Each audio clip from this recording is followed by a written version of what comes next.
রামপুর একটি ছোট্ট এবং শান্ত গ্রাম ছিল, আর ওইখানের গ্রামবাসীরা প্রেম এবং স্নেহর সঙ্গে বাস করত। কিন্তু এক রাত হঠাৎ ওইখানে নরপিশাচের আতঙ্ক শুরু হয়ে যায়। নরপিশাচটি গ্রামের অনেক লোককে ওর আহার বানিয়ে ফেলে। গ্রামে ভয় এবং আতঙ্কর হাওয়া বইতে শুরু হয়ে যায়। গ্রামে হঠাৎ অদ্ভুত ঘটনা ঘটতে আরম্ভ করে। রাতের বেলা গ্রামের লোক অদৃশ্য হওয়া শুরু হয়ে যায়। গ্রামবাসীদের মধ্যে কথা আরম্ভ হয়ে যায় কি এই কাজগুলো কে নরপিশাচ করছে। এই সমস্যার সমাধান করতে গ্রামের সব থেকে নির্ভীক যুবক হরি ওর ছোট্টবেলার বন্ধু কেশব, গ্রামের সবচেয়ে বয়স্ক মহিলা দিদিমা আর গ্রামের পণ্ডিত মহেশ সামনে আসে। ওরা সবাই মিলেঝুলে এই সমস্যার সমাধান বের করার নির্ণয়টি নেয়। ওরা গ্রামের মন্দিরে দেখা করে আর নরপিশাচকে কিভাবে মারা যায় সেই বিষয় নিয়ে কথাবার্তা হয়।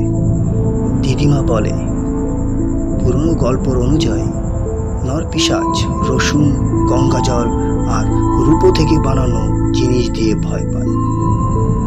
হরি আর কেশব পুরো গ্রামে রসুন বাটতে শুরু করে আর সবাইকে ঘরের সামনে রসুনটাকে টাঙিয়ে রাখতে বলে।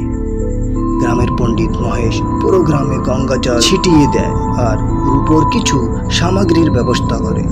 রাত হতেই রঘু, হরি, দিদিমা আর মহেশ পণ্ডিত নরপিশাচকে খুঁজতে বেরিয়ে পড়ে।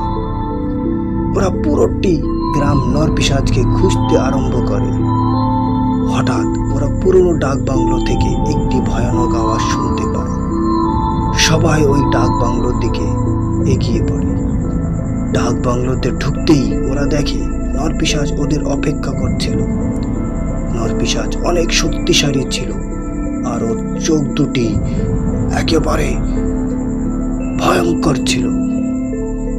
হরি আর কেশব রূপো আর রসুন থেকে বানানো তীর দিয়ে নরপিশাচের উপরে আঘাত করতে আরম্ভ করে। মহেশ পণ্ডিত ওর উপরে গঙ্গা জল ফেলে।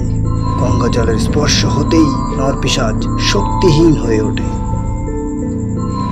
অনেক সাহস এবং পরিশ্রমের সঙ্গে যুদ্ধ করার পরে ওরা নরপিশাচকে পরাজিত করে ফেলে। নরপিশাচের শরীর পুড়ে ছাই হয়ে আকাশে উড়ে যায়। সব গ্রামবাসীরা ঘর থেকে বাইরে বেরিয়ে পড়ে আর খুশিতে নাচতে লাগে।